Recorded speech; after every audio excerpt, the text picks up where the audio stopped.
en la primera carta del apóstol Pablo a los Corintios, capítulo 12, versículo 27.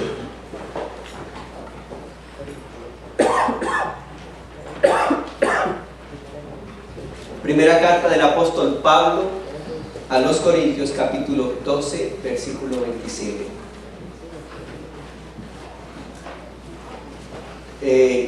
La voy a estar leyendo en la nueva versión en la Reina Valera, aunque en la presentación más adelante la estaremos leyendo en la nueva versión internacional. Primera carta del apóstol Pablo a los Corintios, capítulo 12, versículo 27. Dice así la palabra del Señor.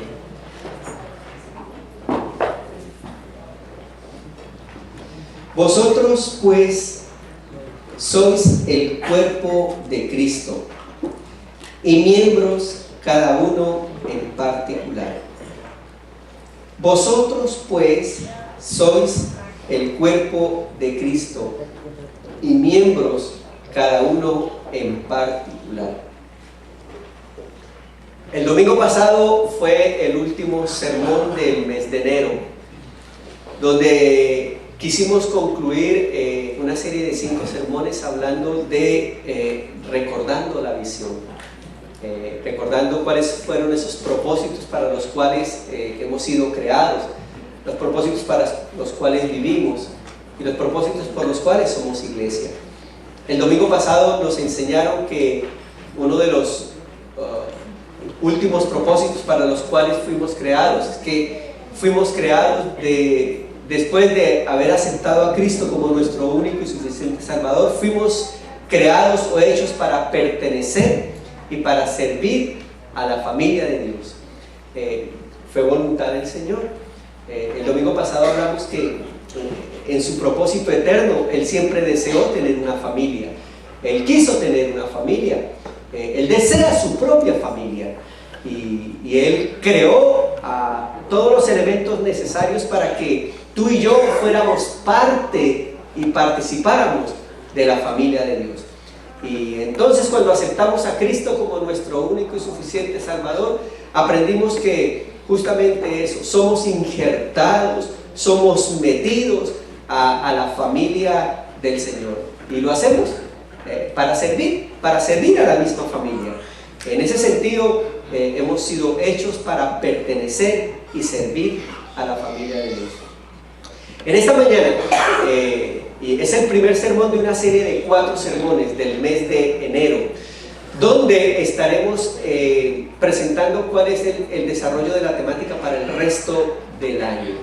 Hablando de ser familia y de servir, justamente es el tema que quisiéramos desarrollar durante este año.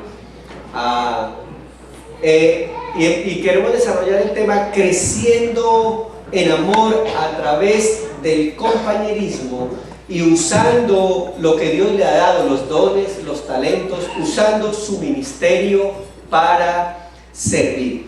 Creciendo en amor a través del compañerismo y usando lo que Dios le ha dado, sus habilidades, su ministerio para servir. Es interesante que cuando estamos hablando de la familia de Dios y cuando estamos hablando de que la iglesia esto es la familia de Dios, a veces ese concepto no lo entendemos muy bien, y sobre todo cuando a veces el concepto de familia en este mundo postmoderno se ha distorsionado tanto. El concepto de familia hoy es un concepto relativo, es un concepto que alguien dice que los jóvenes hoy no piensan en casarse, no piensan en establecer una familia, simplemente piensan en vivir juntos y tener hijos, pero no piensan en ese concepto de establecer una familia como tal. Y esos valores fundamentales que hicieron que se levantara una sociedad sólida tiempo atrás, se han venido deteriorando de tal manera que hoy el concepto de la familia es un concepto desechable, es un concepto demasiado frágil. Ahora, si trasladamos ese concepto de familia a la iglesia, al concepto de familia de Dios, estamos también distorsionando lo que Dios realmente quiere de la iglesia, porque estaríamos creando una iglesia desechable, una iglesia que yo pertenezco cuando quiero o puedo, o una iglesia que solamente la utilizo con ese elemento utilitarista de este pensamiento postmoderno. Utilizo las cosas cuando me sirven y cuando no me sirven, pues no las utilizo. Por esa razón, los 4 sermones del mes de enero apuntan a que podamos entender cómo es que la Biblia, la palabra del Señor, nuestro manual, ¿qué dice en relación a lo que es y lo que no es la iglesia? Si bien es cierto, decimos que la familia de Dios es la iglesia, y a veces no tenemos claro el concepto de familia y de iglesia, pues estos 4 sermones nos van a querer ampliar y afirmar qué nos dice la Biblia en cuanto a lo que es y lo que no es la iglesia. Es interesante el proceso educativo que el Señor utiliza, y Él utilizó en el Antiguo Testamento a los profetas y en el Nuevo Testamento a los apóstoles para enseñarnos algunos conceptos. Pero utilizó el mismo método, hablando de familia, de queriendo enseñar Dios qué es familia y qué es iglesia, que entre otras cosas se enseña desde el Antiguo Testamento. Él lo enseñó utilizando un método. Ese método se llama analogías. Analogías. ¿Qué es analogías? Pues sencillamente una analogía es una comparación. Una comparación. Así que él utilizó varias figuras. El Señor utiliza varias figuras en la Biblia para enseñarnos, para mostrarnos qué es la iglesia. Varias imágenes. No quise utilizar el término imagen porque a veces distorsionamos el concepto de lo que es imagen, pero es eso. Una analogía es una imagen, algo que representa o que quiere enseñar un concepto o simboliza un concepto mucho más amplio. Es una comparación. Por ejemplo, en el Antiguo Testamento no se habla de iglesia como tal, pero se habla de pueblo de Dios, de pueblo de Dios, un pueblo con el cual Dios hace un pacto de amor, y espera que ese pueblo, su pueblo, responda a él en un pacto de amor. Y entonces en el Antiguo Testamento encontramos frases como esta, y les dice al pueblo: yo seré tu Dios y ustedes serán mi pueblo. Como quien dice, yo seré su padre y ustedes serán mis hijos, serán mi familia. Ese es el concepto de familia en el Antiguo Testamento, y se utiliza entonces la figura de pueblo de Dios para entender lo que es el concepto de iglesia. Ese concepto se desarrolla un poquitico más elaborado en el Nuevo Testamento. Y por ejemplo, en el Nuevo Testamento encontraremos figuras o imágenes como que la iglesia es pueblo de Dios, la iglesia es el edificio de Dios, la iglesia es el rebaño de Dios, la iglesia es el reino de Dios, la iglesia es la familia de Dios. Pero particularmente esta mañana quiero presentar una de las imágenes más bellas y que de pronto podamos entender un poquitico de manera más sencilla.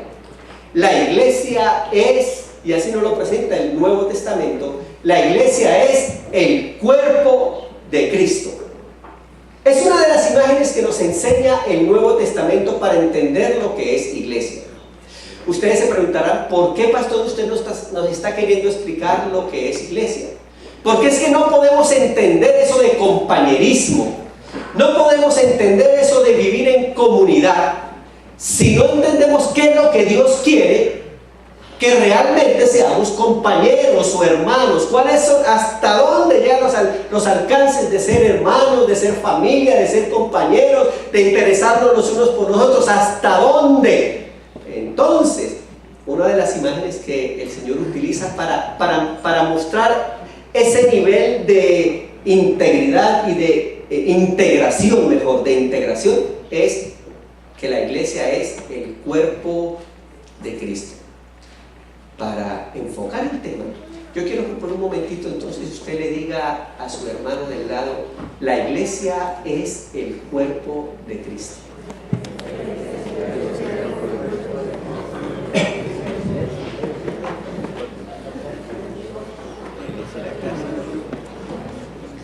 Me imagino que cuando su hermano lo escuchó que usted le está diciendo la iglesia es el cuerpo de Cristo, suceden dos cosas. Primero, que usted no tiene todos los elementos para explicarle, y espero que al final del sermón tenga los elementos para explicarle la iglesia es el cuerpo de Cristo, y todos esos elementos ahora los involucremos a la realidad de nuestras vidas como comunidad de fe. La primera cosa, que usted no tiene las herramientas para explicarle que la iglesia es el cuerpo de Cristo, y el otro, de pronto no entendió esa frase tan sencilla de que la iglesia es el cuerpo de Cristo. Hay varios textos en el Nuevo Testamento que ilustran, pero que mencionan de manera enfática que la iglesia es el cuerpo de Cristo. Por lo menos hay 3 o 4 pasajes. Solamente los voy a leer, y algunos de ellos, en la medida que voy desarrollando el concepto de lo que es cuerpo de Cristo, vamos a irlos utilizando nuevamente para afirmar esos conceptos. El primer texto lo encontramos, y sin que pierda usted la cita de 1 Corintios, lo encontramos en la carta del apóstol Pablo a los Colosenses. El primer texto lo encontramos en la carta del apóstol Pablo a los Colosenses. Y dice así la palabra del Señor: Él es la cabeza del cuerpo, que es la iglesia.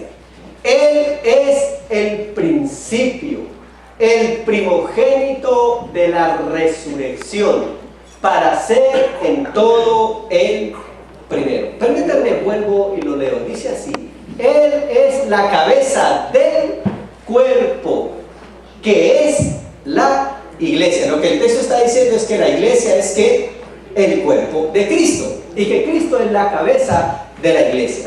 El segundo texto que hace referencia o que enseña que la iglesia es el cuerpo de Cristo lo encontramos en el libro de los Efesios.